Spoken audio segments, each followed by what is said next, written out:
Estamos explicando cómo los pastores de hombres tratan de evitar a toda costa la relación del ser humano con el segundo, que es el único Dios que puede conocerse en la tierra, pues ese es un contacto liberador. El segundo trae el orden celestial, la verdad, y es imposible ser engañado cuando se ve la verdad. La fusión, así como la demonización y la sustitución, que hemos estudiado en los anteriores vídeos, son técnicas para confundir al ser humano sobre la naturaleza del orden divino, para que no lo busque donde realmente está. Ambas se impondrán por medio de otra técnica, la interferencia de una estructura de poder que intermedia entre el ser humano y él. Todas las iglesias están construidas sobre la desgracia de la población, arrogándose la capacidad de sacar a ésta de su sufrimiento y acercarla al orden divino. Por supuesto, la mayoría de las iglesias efectivamente acercan a sus fieles a un cierto tipo de orden, pues de lo contrario no tendrían fieles. Pero normalmente no es el orden auténtico, sino una imitación, una falsificación. Pues el orden auténtico, el pleno estado consciente de excitación, conocimiento, felicidad y armonía en que consiste el despertar espiritual del ser humano, no es deseado por ellos. Lo que desean es su estado continuo de sueño, confusión y necesidad, pues es cuando siente que le falta que el ser humano es manipulable. El estado más útil a quienes explotan a la humanidad es la mediocridad. Toda iglesia organizada trata de lograr dicha mediocridad, aunque no se llame iglesia, sino educación pública o lucha social. Todos tratan de imponer la muerte de la razón, la sencillez, y la muerte del ser, la humildad, su humillación. Porque por supuesto, la religión de Dios Padre no se limita a las iglesias. Es algo más grande y profundo que todo eso. Quienes manejan este sueño están más allá de la estructura eclesiástica. De hecho, esa estructura se les ha quedado antigua, como se les quedó antiguo Júpiter en su día y tuvieron que adaptarlo al cristianismo. El Padre, por tanto, está presente también en el ateísmo y el cientificismo que han venido a sustituir los antiguos credos. No hay mayor beneficio para Dios Padre que la ciencia materialista, expandir la creencia de que lo único que existe es su creación material y que ésta es causa de todo, hasta de nuestra propia psique. Una cárcel de objetos inertes de la que no tiene sentido tratar de escapar, porque como te dicen, no hay nada más. La técnica principal del Padre es reducir la importancia del hombre y alzarla de su entorno, la creación material. El hombre ha de ser esclavo del prójimo, desear su bien y sacrificarse por él, o como sucede hoy en día, esclavo del medio ambiente, de la diosa madre material. La moral del Padre está muy clara, pues siempre es la que recibe más publicidad. Como el propósito principal de las iglesias de Dios Padre es degradar al ser humano a la condición de esclavo, lo primero de todo lo traumatizan, haciéndole creer que no vale nada, haciéndole creer además que su terrible condición de esclavo es en realidad una bendición, que son los pobres quienes heredarán la tierra o que han de sentirse orgullosos de pertenecer a la clase obrera, a una minoría étnica o a un colectivo social discriminado. Para los del Padre es prioritario promocionar el estado de inferioridad y desgracia, sufrir, esforzarse, no tener tiempo, entablar relaciones fingidas, superficiales e insatisfactorias, beber para olvidar, ser mediocre y enorgullecerse de ello, y sentirse muy, muy pequeño en relación con el universo material para los ateos o con Dios Padre para los religiosos. Esas son exactamente las características del esclavo que pretenden crear. El esclavo es un implante mental que genera un único tipo de ser, la persona corriente, diríamos, que ha dado más importancia al enjambre de propaganda que a sus propios intereses. La moral que han creado e implantado a sangre y fuego durante cientos de años es la moral del esclavo, de la hormiga que sacrifica toda su vida al hormiguero. El implante cambia la forma, se adapta, pero persiste su contenido y finalidad, que es dar más peso a la materia que al espíritu, al exterior que al interior. Al dar más peso al exterior que al interior, se genera un centro gravitatorio fuera de nosotros, y nuestro espíritu comienza a orbitar en torno a él, es un agujero negro que se nos va tragando poco a poco. El Padre pretende nuestra renuncia progresiva a toda libertad e individualidad en su adoración y finalmente nuestra fusión completa con su orden material. Esto significa la muerte de nuestro espíritu, que ya nunca podrá librarse porque ha anulado totalmente su voluntad independiente. La única forma en que nuestro espíritu inmortal puede morir es aceptando fusionarse con el Padre demiúrgico. Por tanto, el único objetivo de este es engañarnos para que aceptemos voluntariamente esta fusión, un proceso que vamos siguiendo a lo largo de miles de reencarnaciones. Hay dos refinamientos posibles para el espíritu humano, el que lo lleva al todo, el lume, o el que lo lleva a la nada, ilume. El peor destino que puede afrontar un espíritu inmortal es ilume, su desaparición definitiva fruto de la inconsciencia y la confusión. Ilume es un proceso muy sencillo de entender.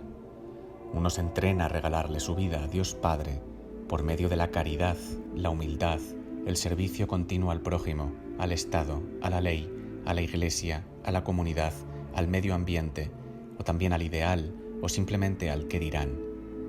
Uno se entrena a regalarle su vida a Dios Padre, percibiéndose a sí mismo como malo y reprimiéndose.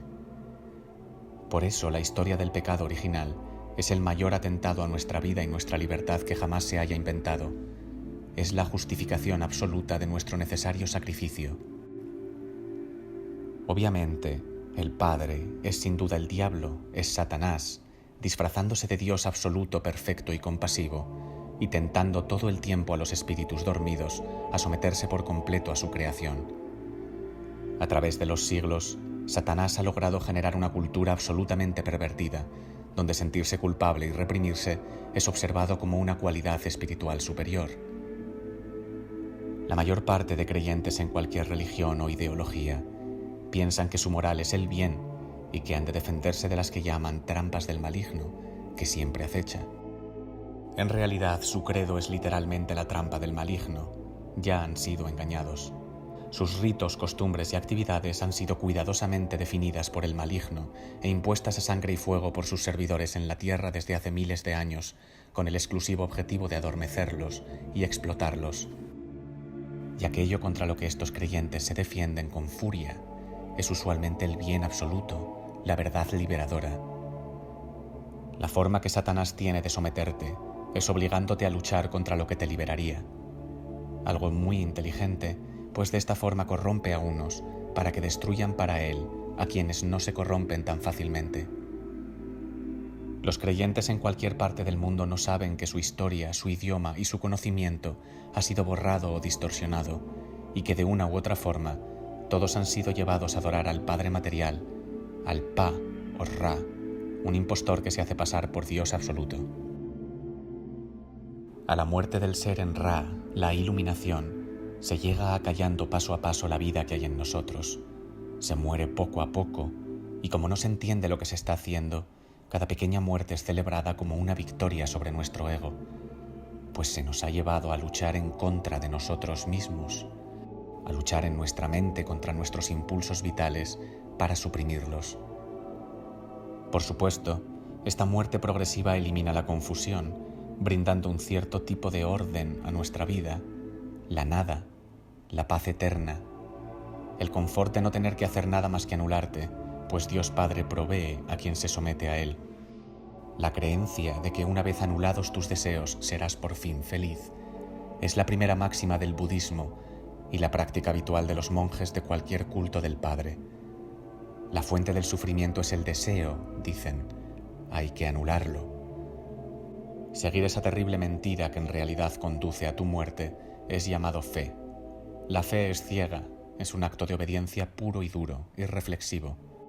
En la religión auténtica, sin embargo, la fe es el fait en francés, o el fact en inglés, el hecho, el fecho en castellano antiguo, la verdad.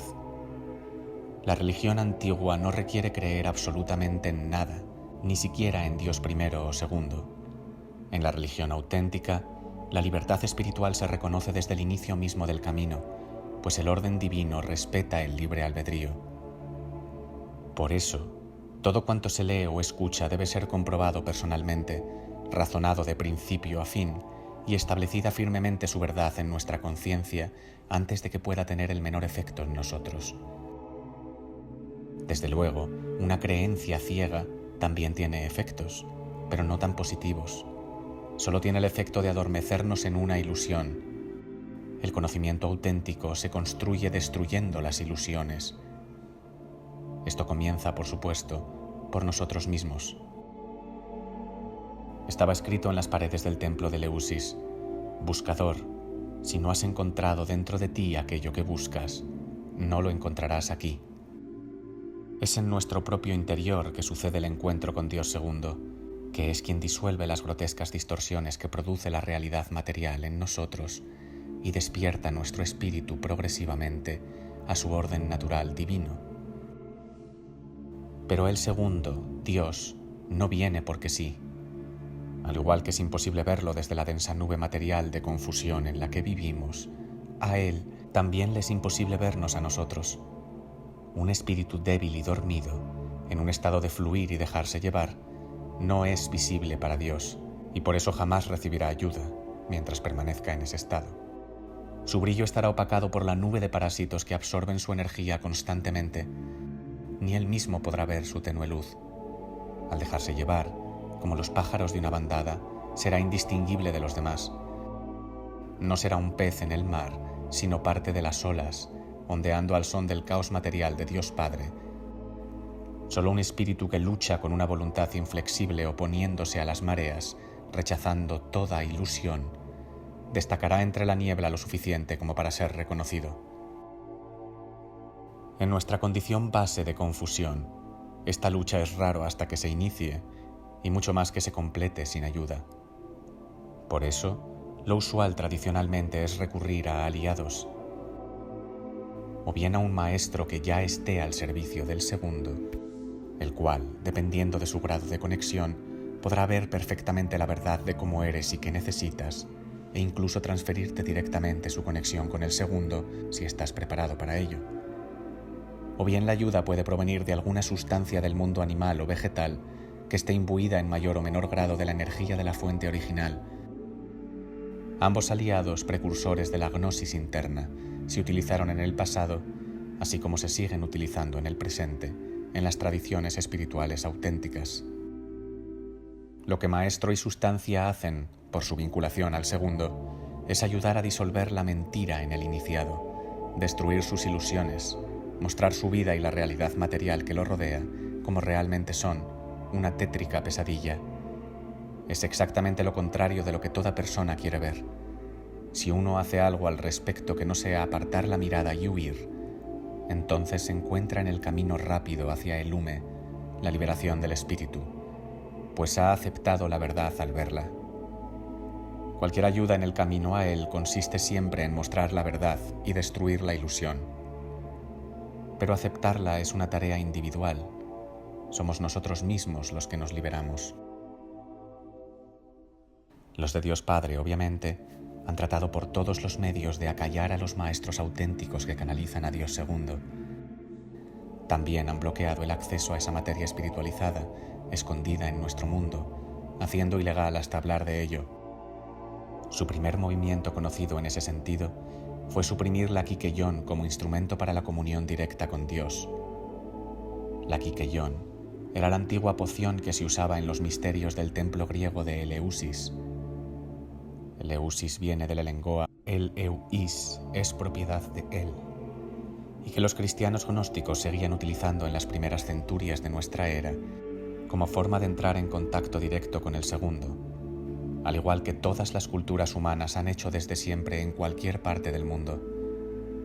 Esa tradición cristiana era desde luego mucho más antigua que los misterios de Eleusis. Se hundía en el antiguo Egipto, donde existió el mismo rito de conexión, si bien a través seguramente de otra sustancia, representada por el Ankh, el ancla, símbolo de unión entre el cielo y la tierra, de donde viene la palabra ángel. Ankh-el sería el ancla de él en la tierra, el fundamento terrenal de Dios. Podemos ver a los dioses dando de comer a los iniciados un Ankh en los relieves de casi todos los templos egipcios, una tradición sin duda antediluviana, pues en América, separada durante milenios de Europa, esta misma tradición prosiguió hasta nuestros días, teniendo solo que pasar al underground cuando los españoles llegaron allí. En las primeras centurias de nuestra era, ese mismo Ankh se convertiría en la cruz de los cristianos coptos en Egipto. El Ankh fue la primera cruz cristiana, haciendo referencia al rito de unión con Dios, el momento en que el ancla de Dios desciende sobre nosotros, hoy prohibido. Más tarde, el Ankh te vendría la cruz de Tau, y más tarde aún, la actual cruz cristiana, que por supuesto ya no significa lo mismo. Esos son los borrosos orígenes del cristianismo, o más bien los borrados orígenes del cristianismo. La Quiquellón se prohibió en el año 325, en el Concilio de Nicea, sustituyéndola por el rito vacío de la copa llena de sangre de Cristo, el vino, y la hostia, su cuerpo, el pan, que no tienen el menor efecto sobre nuestra conciencia. A continuación se persiguió y exterminó a los gnósticos. A resultas de todo ello, desde hace cientos de años, miles de millones de cristianos que no han tenido en su vida el menor contacto con Dios, rechazan como brujería, engaño o perversión todas las herramientas materiales que los cristianos, y más en general toda la humanidad, utilizó generalizadamente en el pasado para conectar con Dios. Herramientas que los podrían salvar del infierno al que se dirigen, presentándoles el conocimiento directamente a su conciencia, sin intermediarios. Hoy, si quieres saber algo de Dios, le preguntas al cura.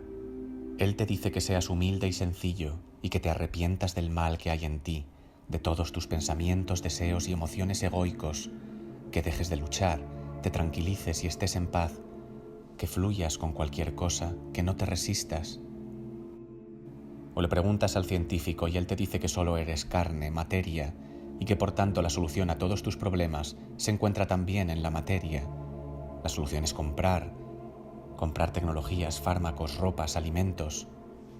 Ambos, cura y científico, te dicen lo mismo, que te sometas a la realidad material.